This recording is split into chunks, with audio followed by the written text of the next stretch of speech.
improve trade entries with Wyckoff. Welcome to Power Charting. I'm your host, Bruce Fraser. This is a workshop. We are going to start with a few brief comments about the current market and then get on to a workshop on how Wyckoff methodology can improve and enhance your trade entries. And also, I believe, craft your strategy for which stocks to buy, when to buy them, how long to hold them, etc.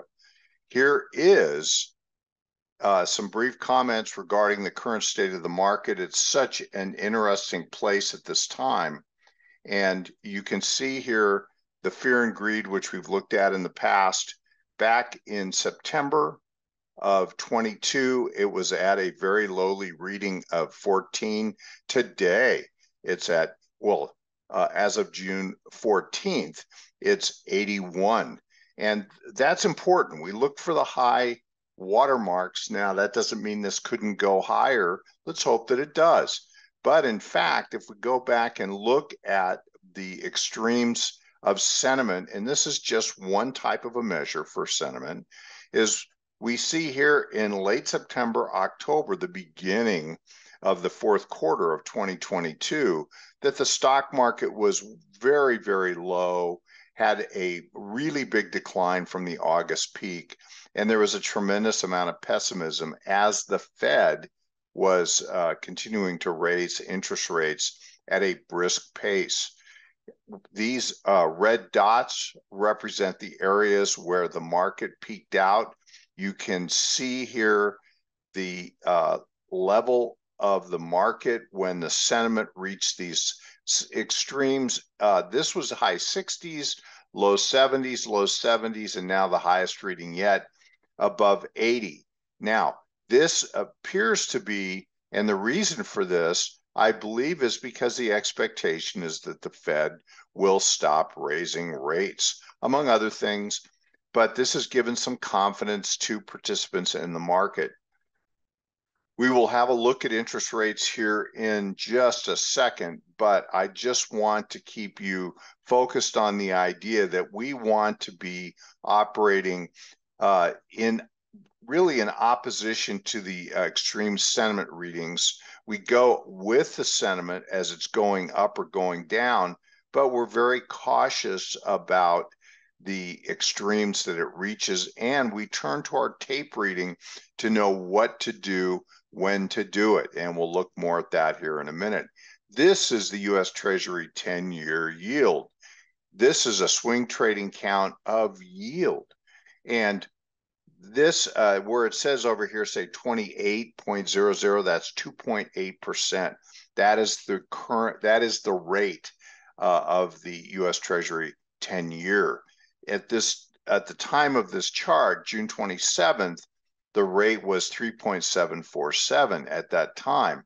Well, in fact, we have a bit of an uptick here, and so we see, we'll put a little check mark, that we're back to 38, and we are just a whisper, somewhere between 4 and 8 basis points away from touching 39, which would put an X in this next box, which you see would be a form of a breakout, and this is a breakout with a backup. We count the swing count here, takes us to 4.4 to 4.5% yield above this high that was made, and that would be potentially an up thrust. And so, excuse my penmanship, and these counts are so helpful. They're so useful.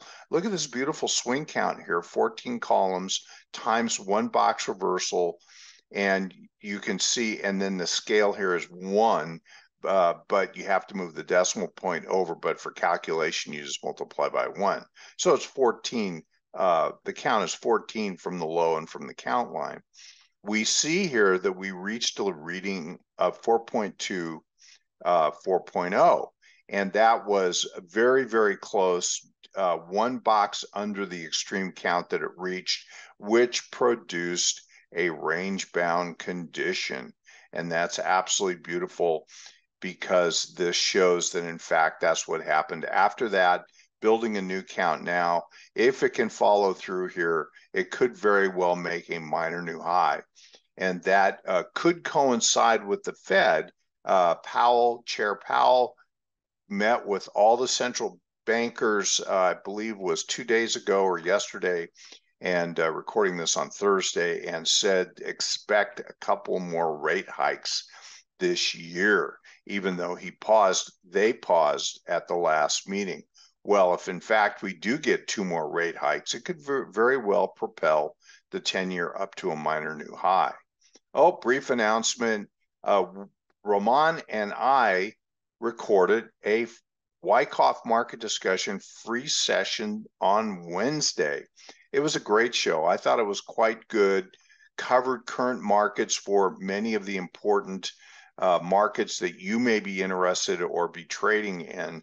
And you can go watch this on demand now by going to wyckoffanalytics.com.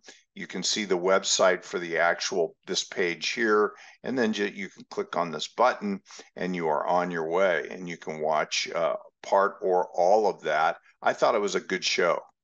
Now, turning to seasonality. Seasonality has worked quite well. We've been looking at this chart since the very beginning of the year. We saw that, in fact, there was an upward bias for the first half of the year. This made perfect sense. And so here we are approaching the end of the second quarter now, and this is the Nasdaq 100 superimposed over our seasonality. We look for directionality, not extent. So we're more interested in where the trends are. And in fact, they were very close. It looks as though the trend peaks were coming a little bit early. That could be the case here, but it's possible that we could get into this mid-July period, which would be in the quarter end window. And then after that, range bound. Now, I have a feeling here, look at that beautiful spring, and then upward bias into the end of the year. And then now this is for pre-election years only, going back 73 years. I believe that as we look at this, that we may be seeing in the third quarter actually rotation. And the rotation could be away from these NASDAQ 100 names and into other more industrially, economically sensitive areas of the market. We've talked a little bit about that previously, and we will do so again in the weeks ahead. But this shows that we have a range-bound market for the NASDAQ 100, and this could, in fact, rotate some funds away from the very, very overpriced Big 8 stocks and the other big growth stocks that have done so well in the first half of the year, and towards other areas of the market which are starting to catch a bid. So we will keep an eye on that.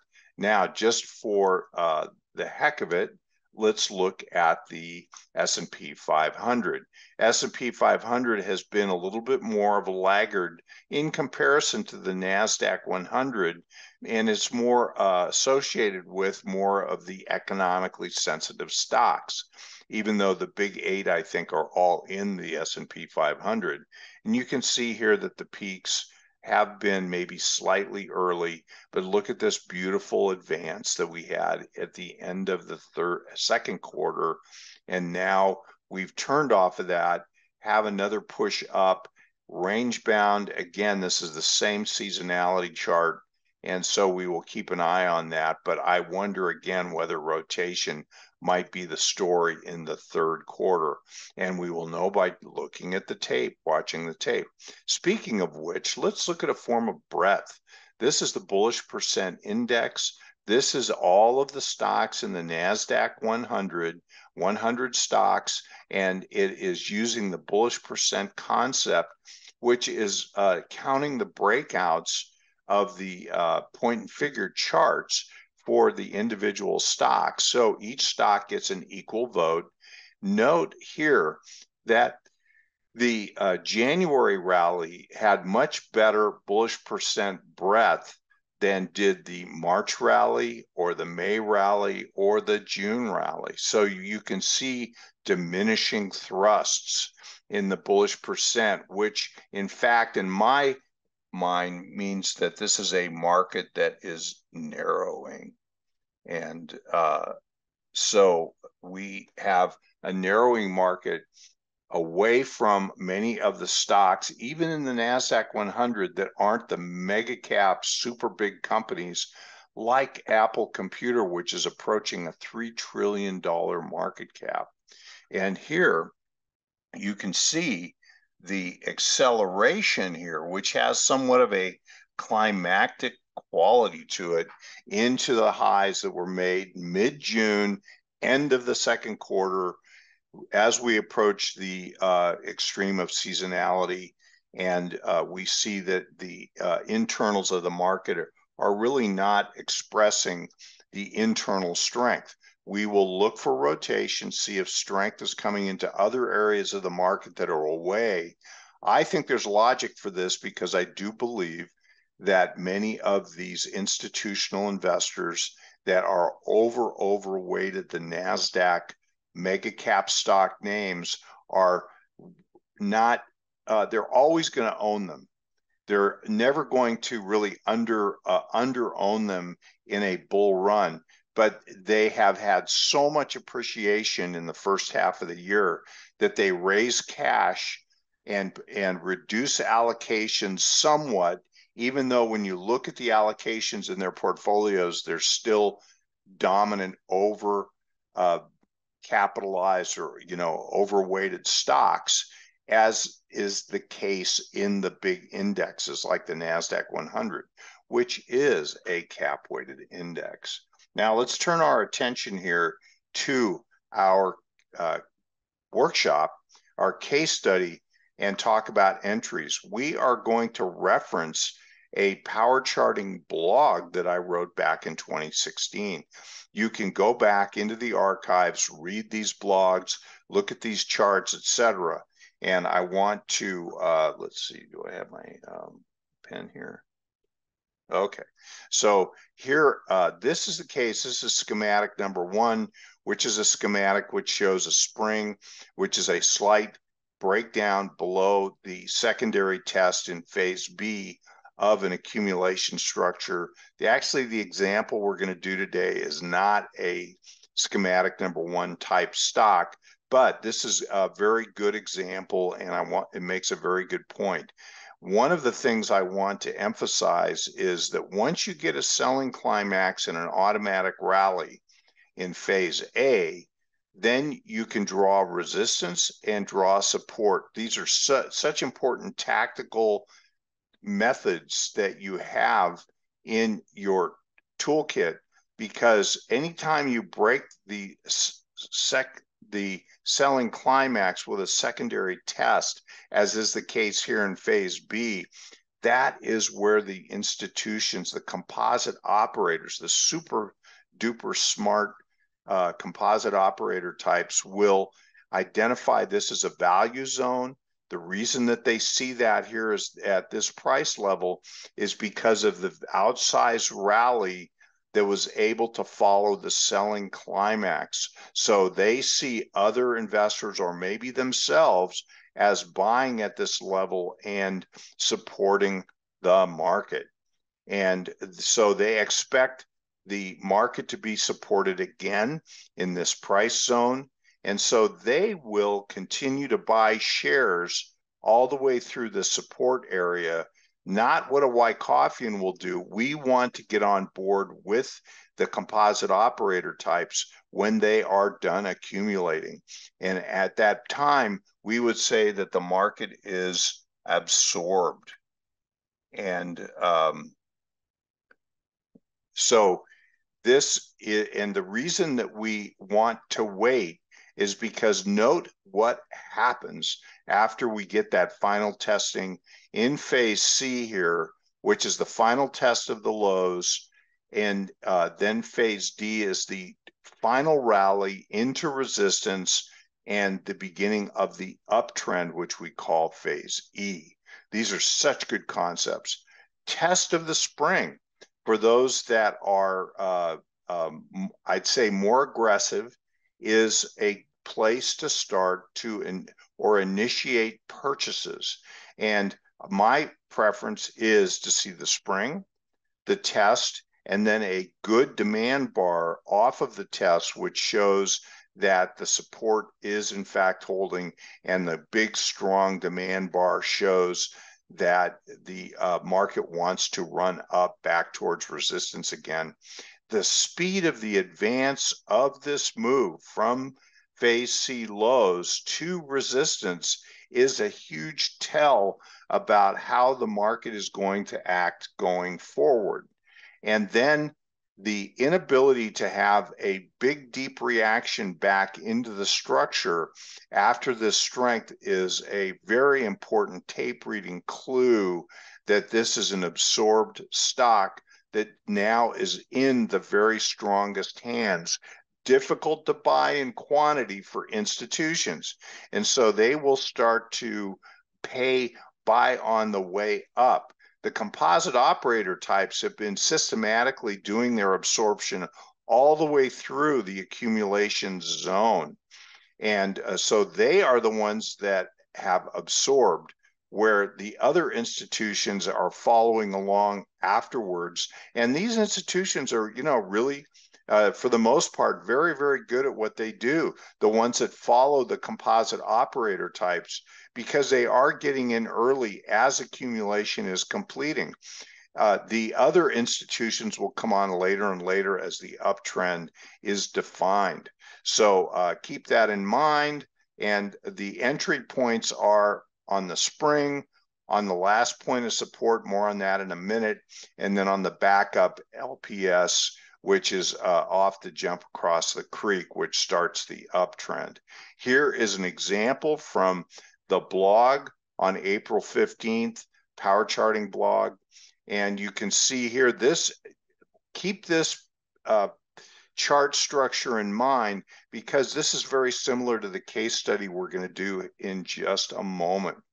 And this is a 30-minute chart of the Dow Industrials, vertical chart. You can see the selling climax with volume, automatic rally. This rally is much better than the previous. Resistance is formed, support is formed. This becomes the range-bound structure that occurs. This is only over the course of a few days. You can see preliminary support here, beautiful bar with a tail, very huge volume, which shows that there's some demand here. And then systematically in the value zone, the Dow Jones stocks are being bought in this value zone. And then here we see the phase C low is the LPS, which does not spring, does not go to a new low. And look at this this bar here is the LPS low, a very good bullish bar that completely takes back that decline. And then a test occurs thereafter. Look at this beautiful demand bar that follows, which is the test of these two prior lows. This is the place to, in my estimation, to get busy, is to start to participate on strength off the LPS low. The backup, and you can see how beautifully the backup stays at the resistance and holds, cannot go back into the structure. Absorption appears to be complete. This area can be bought as a breakout, and also on the strength of this particular bar, you can buy the strength as it starts to move away from this congestion zone. Okay, so study that chart. Keep this in mind as we look at our case study. One last case study, which is Albermarle, and this is very similar to the stock we're going to look at today. Selling climax, automatic rally, resistance, support. Look at, even though it upthrusts the automatic rally peak at resistance, it fails miserably back down to the value zone below the selling climax lows, builds a little swing count in here. And for those who are bold and care to trade these areas with the CO, this is a place where you can initiate on this pullback here, and then the strength off of the test of that low, and you get a nice little trade, swing trade here in the month of October. But I think the more important opportunity is when you get over here. Look how resistance at the automatic rally peak produces a sign of strength followed by another return back into the accumulation zone. And here, and this becomes our count area for our initial count. You can go look at the blog to see that point and figure count. But here you see the LPS low and a test, and then here's a really good bull bar that turns off of that, and up it goes. One last LPS here, a test, strength thereafter, follow that up so you have a buy zone LPS 1, a buy zone at LPS 2, a buy zone at LPS 3, and you can see with the resistance that forms here, attempt to go up, pulls back one bar back to old resistance, new support, can't stay there, and immediately gets busy and goes into an uptrend. Now, all of this is considered to be completed accumulation upon that run up, and this shows absorption, ease of movement in the upward direction. This is the beginning of something more important. Here is our case study for today, and this is Palantir Technologies. This is up to date through June 27th, end of the quarter. And just to emphasize here, relative strength underneath, I think that's very valuable. Selling climax low, then an automatic rally, resistance and support. This is the value zone. The secondary test comes down here, and it is being bought in the $6 area. Upthrusting action above the automatic rally peak, and then a very sharp failure, a test, and a return back into the accumulation zone. Then another sign of strength action after the secondary test, which goes to the resistance of the automatic rally, returns back in. Note that this stock cannot go back down to support after this. 2 attempts to go down here and here. The volume is diminishing, showing that there is a lack of supply available as the stock is being fully absorbed. Then this gap is earnings. Note the hinge type action here that's taking place and the jump up and out of this area. So LPS, a 1 bar of strength, you may have missed that. But then at resistance, it backs up 1 time. This is the jump across the creek and the backup for a test. Very low volume, you see here, this yellow area, and then it just starts to run. And the resistance zone here is a classic place to get busy and accumulate shares, because look at the near verticality of this advance. And so I put these delineation lines. This is phase A, phase B, phase C, final testing phase, and then phase D and E here. So a beautiful chart structure, wonderful advance from around 9.5 here up to $17. Now we see here a somewhat of a climactic surge, volume supply coming in at this level, a tail in this bar, then a test and a return back down. So what should we expect next? Here's a swing count. We'll go quickly here. We're running out of time, but a swing count here shows this objective of reaching 15 to 18.5. You saw we went to 17. So, and then in a congestion zone, I think this is possible reaccumulation. We'll watch, we'll see if this 14 area provides good support, can go below 14 as it goes sideways through this area, but we look for another count to build here, and this count would lead to higher prices. We always want to watch for larger counts. Be aware of bigger counts over here. And so let's look at the bigger count. And here we have a stride that takes us a steep stride this high, this high. I love to draw trend lines on point and figure. And then it comes up, crowds into this trend line, and then goes above it, attempt to test from above. And this is called a catapult wall. Here is a bigger downward trend. I'd also like to point out that there's distribution forming up here. And this count, I think, went down to $9, I think is where it went. So pretty good count. And so here, the catapult wall just shatters the downward stride of that trend line. And this is where we are now. Let's take account of this area. We see that this is a beautiful accumulation structure kind of account. This is the area we just evaluated. 15 columns, 3-box reversal method times a half. That's the scaling here. Gives us a count of 22.5. And we count from the low and from the count line, and that gives us a count objective of 28.5 to 30. That is still a substantially higher level from where we are. I would expect a reaccumulation in here to consolidate and then be able to turn up from this area, and then we will see whether reaccumulation is showing good support, good demand for a run up to this level, and give us a count to that level also.